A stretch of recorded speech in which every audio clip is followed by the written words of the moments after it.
सतगुरु की साजी निवाजी प्यारी सात संगत जी, प्यार और सत्कार से कहना धन निरंकार जी। सात संगत जी, सतगुरु हमें कदम कदम पर समझाते हैं कि जैसा कर्म करेगा इंसान वैसा फल देगा ये भगवान। ये बात बिल्कुल सही है। जैसा जैसा कोई कर्म इंसान करता है वैसा ही उसे फल भी भोगना पड़ता है। अच्छे कर्म का अच्छा फल और बुरे कर्म का बुरा पर फल मिलता है। अगर कोई आम बीजता है तो उसे आम ही मिलते हैं, अगर कोई कांटे बीजता है तो उसे कांटे ही मिलते हैं, अगर कोई फूल बोता है तो उसे फूल फूल ही मिलते हैं। तो इसलिए सतगुरु हमें हर कदम पर यही समझाते हैं कि हमने अच्छे कर्म ही करने हैं। ऐसे ही दासी एक कर्मों के फल पर एक स्टोरी आप जी के चरणों में शेयर करने जा रही है। आप जी प्रवान करें, अगर कोई गलती हो जाए तो क्षमा करें।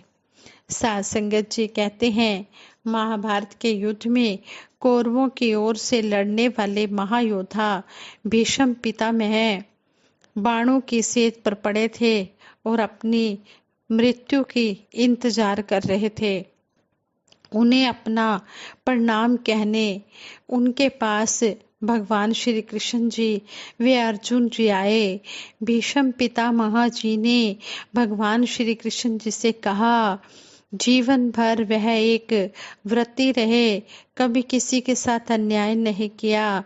अब यह उन्हें कैसी और किस कर्म की सजा मिल रही है। भगवान श्री कृष्ण जी यह बात सुनकर बोले, कहने लगे। फिर उन्हें भगवान श्री कृष्ण जी ने 7 जन्म पहले की याद दिलाई।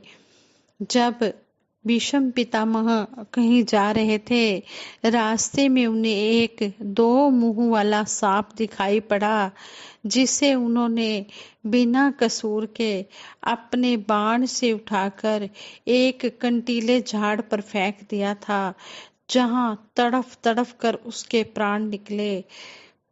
ठीक उसी प्रकार बाणों की सेज पर पड़े हुए भीष्म पितामह के भी प्राण निकल रहे थे। प्रकृति किसी भी जीव जंतु के साथ बुरा बर्ताव करने वाले को किसी न किसी रूप में सजा अवश्य देती है। अच्छा बुरा कोई भी कर्म हो वह बिना फल दिए नहीं रहता है। इसलिए सतगुरु हमें कदम कदम पर सचेत करते हैं और कहते हैं कि कर्म करने की तुम्हें पूरी आजादी है। अब ये तुम्हारे हाथ में है, तुमने अच्छे कर्म करने हैं या बुरे कर्म करने हैं। भगवान ने मानव को कर्म करने की आजादी दी है।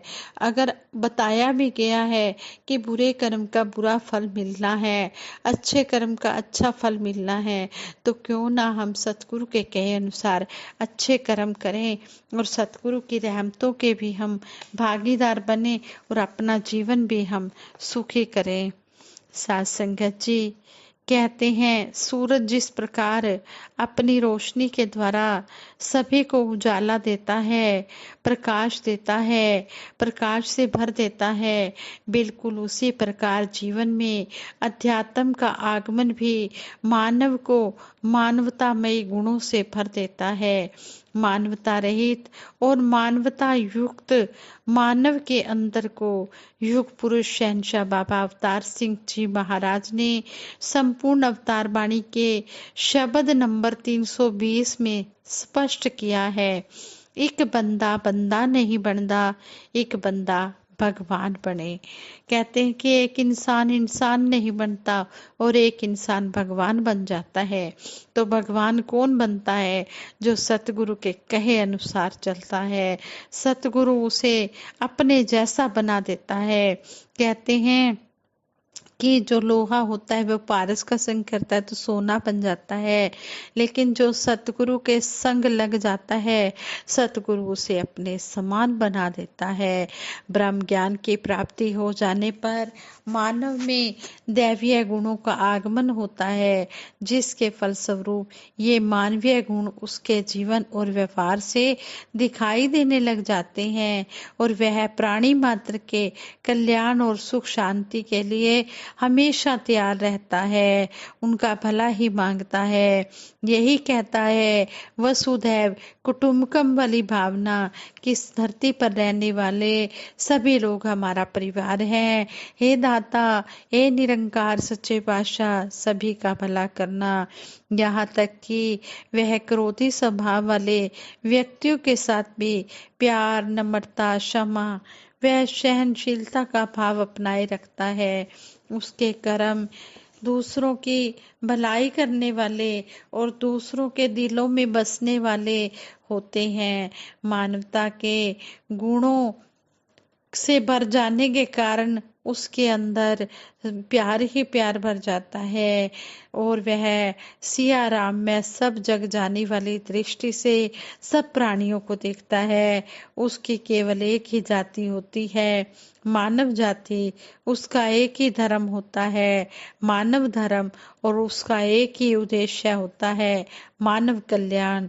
जिस प्रकार से बिना प्राण के शरीर, बिना जल के नदी और बिना खुशबू के फूल का कोई महत्व नहीं होता, उसी प्रकार मानवता रहित मानव का भी कोई महत्व नहीं होता। ऐसे मानव को मानव कहना भी ठीक नहीं लगता है।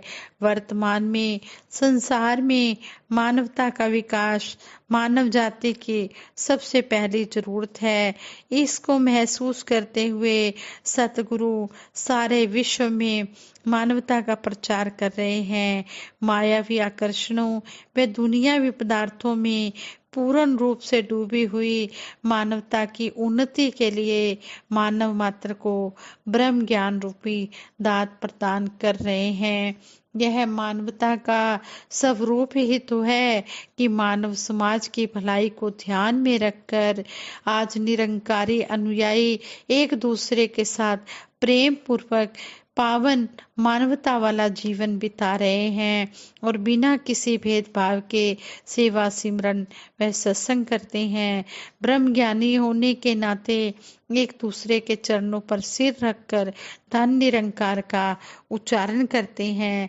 जिस प्रकार से द्वापर युग में भगवान श्री कृष्ण जी ने धनहीन भगत सुदामा के चरणों को, व त्रेता युग में भगत केवट ने मर्यादा पुरुषोत्तम भगवान श्री राम जी के चरणों को पखार कर धोकर चरणामृत बनाया था, वर्तमान काल में भी निरंकारी महात्मा भी मानवता को साकार करते हुए एक दूसरे को सतगुरु का स्वरूप समझकर बहुत ही श्रद्धा पूर्वक व्यवहार करते हैं।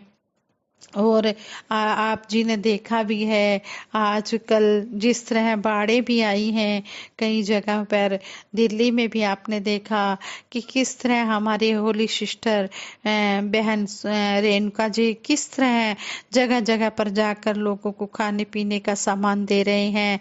और उत्तराखंड में भी आपने देखा, मंसूरी की तरफ भी देखा किस तरह से जहाँ पर भी बाढ़ आई है सभी जगह राशन पहुंचाया गया, दवाइयाँ पहुंचाई गई, जरूरत की सामग्री दी गई। हमारा निरंकारी मिशन हर समय मानवता की सेवा के लिए तैयार रहता है। इनके लिए ना कोई वैरी है ना बेगाना है, सारा संसार अपना है। सिया राम में सब जग जाने वाली सभी के अंदर भावना होती है और इसी तरह ये मानवता का धर्म निभाते हुए चलते हैं। ये हमारे सतगुरु की ही सिखलाई है। सतगुरु की सिखलाई पर जो चलता है वो जीवन में सुख ही सुख पाता है। मानवतामयी मानव का हर एक कर्म सत्कर्म, कल्याणकारक और लोक मंगल की कामना से युक्त होता है। मानवता रूपी दीपक की रोशनी उसे जीवन की सच्चाई पर चलने में सहायता देती है। यही कारण है कि सतगुरु से ब्रह्म ज्ञान की प्राप्ति करके आज निरंकारी भगत मानवता को आधार बनाकर निरंकारी मिशन की शिक्षाओं का वे अपना स्वयं का परिचय इस रूप में दे रहे हैं। ना हिंदू, ना सिख, ईसाई, ना हम मुसलमान हैं, मानवता है धर्म हमारा, हम केवल इंसान हैं। सतगुरु ने एक ही जाति बनाई है इंसानियत की, और यही समझाया है कि हमने मानवता वाले गुणों को अपनाकर हमने चलते चले जाना है। और जो संत महात्मा सतगुरु की बात को मानते हैं वो सतगुरु को बहुत प्यारे लगते हैं, वो सतगुरु के दिल में अपनी जगह बना लेते हैं। फिर संपूर्ण हरदेव बानी में भी सतगुरु बाबा हरदेव सिंह जी महाराज फरमाते हैं, जिस गुरसिख ने गुरु के दिल में अपनी जगह बनाई है, कहे हरदेव गुरु भक्ति की कला उसी को आई है, उसी को ही ये भक्ति का आनंद आया है, उसी को ही पता लग गया है कि भक्ति क्या होती है। सही मायनों में वो भक्ति करते चले जाते हैं और सतगुरु की रहमतों को प्राप्त करते चले जाते हैं। आओ हम भी दातार से यही आशीर्वाद मांगे कि सच्चे पातशाह जो जो भी हम ये विचार सुनते हैं पढ़ते हैं, इनको हम अपने जीवन में अमल रूप में ढालते हुए हम ज्ञान के अनुसार कर्म करते हुए अपने जीवन को श्रृंगार बनाएं। ज्ञान कर्म में ढल जाए तो जीवन का श्रृंगार बने। गुरुमत का ले आधार जीवन हो, गुरुमत का ले आधार जीवन हो। सतगुरु के अनुसार जिस तरह भी हमें सतगुरु समझाते हैं उसी तरह गुरु की मत को लेते हुए हम अपना ये जीवन ये बिताते चले जाएं। इस तरह हमें सतगुरु बार बार यही समझा रहे हैं कि हमने मानव बनकर इस धरती पर आए हैं तो हमने मानव बनकर ही रहना है। मानवता वाले ये जो दिव्य गुण हैं इनको अपने जीवन में धारण करते जाना है और अंतिम श्वासों तक हमने इन गुणों को अपनाना है। लेकिन ये गुण तभी जीवन में घर कर सकते हैं जब हम सत्संग में जाते हैं। कहते हैं कि साध दी संगत सुख के जीवन विच करदी हरियालीए, भूख नंग दा नाश करेंदी आ जांदी खुशहालीए। संतों का संग करने से ही यह जो जीवन में आनंद आना होता है ये तभी आता है जब संतों महापुरुषों का हम संग करते चले जाते हैं। और संतों का संग करने से घर में खुशियां ही खुशियां आती हैं, घर हर प्रकार से भरपूर हो जाता है। इस तरह हम संतों महापुरुषों का सतगुरु का आशीर्वाद लेते चले जाएं और सतगुरु के चरणों से यही सभी के लिए दासी मांगती है। हे दातार सच्चे बादशाह, सभी को सद्बुद्धि देना, सदमार्ग देना, सदव्यवहार देना और सभी को तन मन धन के सुख देते हुए सेवा सिमरन सत्संग के साथ जोड़ के रखना। सभी के भले की कामना करते हुए दासी सिमरन कराएगी। सभी मिलकर सिमरन में साथ देना। तू ही निरंकार मैं तेरी शरण हाँ, मैनू बख्श लो। तू ही निरंकार मैं तेरी शरण हाँ, मैनू बख्श लो। तू ही निरंकार मैं तेरी शरण हाँ, मैनू बख्श लो। बोलिए सतगुरु माता सुदीक्षा सविंदर हरदेव जी महाराज की जय। निरंकारी राजमाता गुरु वचन अवतार की जय। साध संगत जी बड़े प्रेम से कहना धन निरंकार जी।